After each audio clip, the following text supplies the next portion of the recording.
Hi, everyone. Welcome back to the Navigant Credit Union Broadcast Center. I'm GoLocal News editor Kate Nagel. Thanks for tuning in this Wednesday afternoon. I'd like to thank Laura Afonso with her food show at 3 o'clock.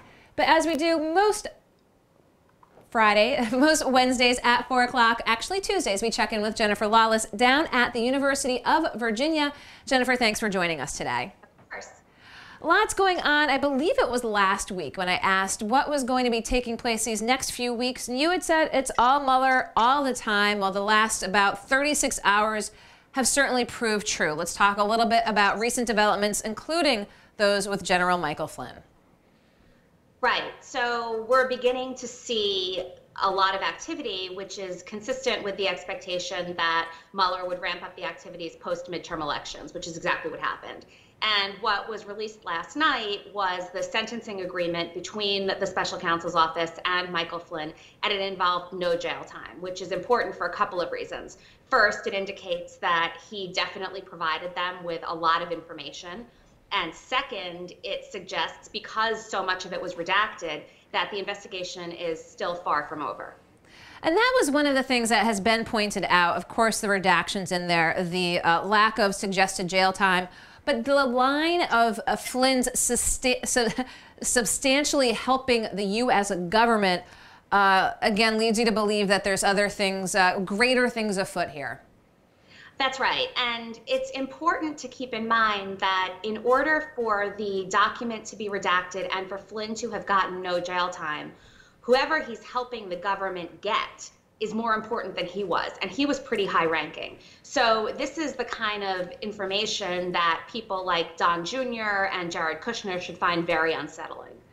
And it seems, again, there's been some speculation that the sentencing memo here, and dealing with Flynn in general, we're not talking about a Cohen, we're not talking about a Manafort, we're talking about a former U.S. general here.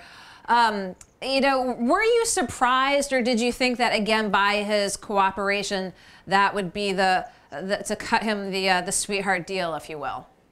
I was somewhat surprised by the sweetheart deal, but only because of misinformation that had been circulating. So it became clear last night when the agreement became public that Michael Flynn had actually been cooperating very early on in the investigation. And because of his cooperation, Bob Mueller's office was able to get many more people to agree to speak to him.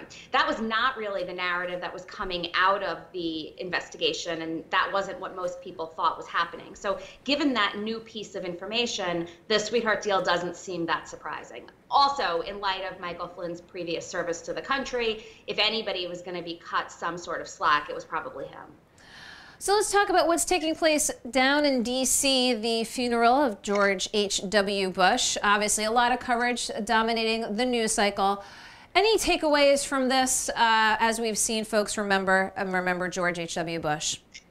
Well, I think it's a perfect example of how the Trump administration has warped everybody's perceptions of everything. And right now, we seem to be judging former presidents, and we did this with John McCain, too, to an extent, based on the degree to which they demonstrated some sense of humility and civility.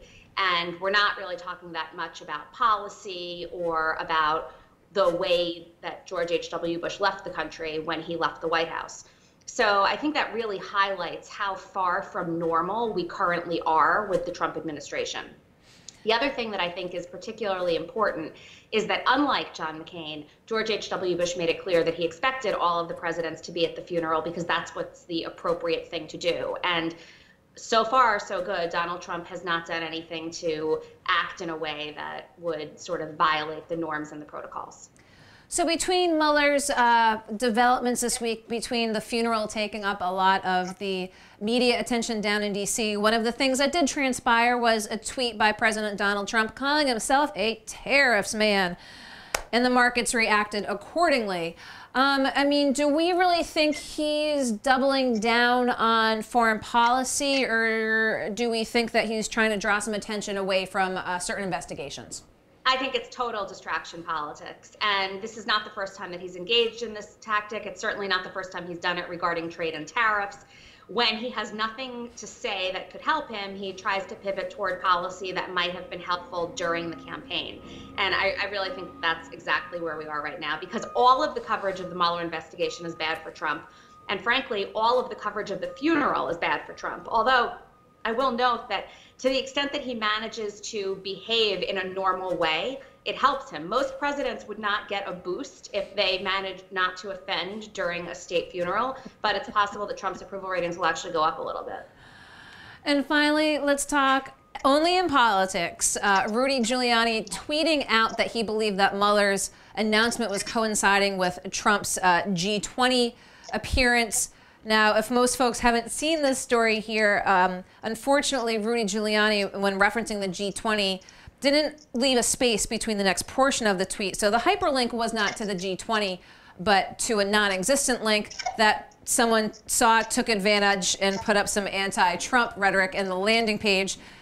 And then Rudy Giuliani reacted in a sort of surprising manner. Right. He said that his Twitter account had been hacked. And frankly, this entire incident made me realize that Rudy Giuliani is actually the perfect lawyer for Donald Trump, because when either of them can assume that there's a conspiracy against them, they do. It doesn't occur to either of them that there's a possible incompetent motive when you could actually attribute a nefarious motive. And Giuliani winds up looking silly, but I think more broadly, this demonstrates that this administration is so paranoid and intimidated by its surroundings that it never stops and thinks before it reacts. It's never the crime, it's the cover-up. So before we chat with you next week at another undisclosed location, what are you keeping an eye on in the coming days?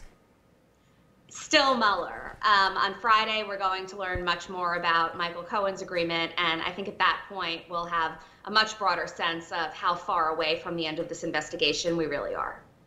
Well, we enjoy checking in with you with what's taking place down there in D.C. and in Virginia, where it's snowing. So thank you for taking the time to Skype up to us here in Providence. Jennifer Lawless, we look forward to talking with you next week. Me too. Bye-bye. Okay, bye. Don't go anywhere. We're going to get a lot more local here in the Navigant Credit Union broadcast.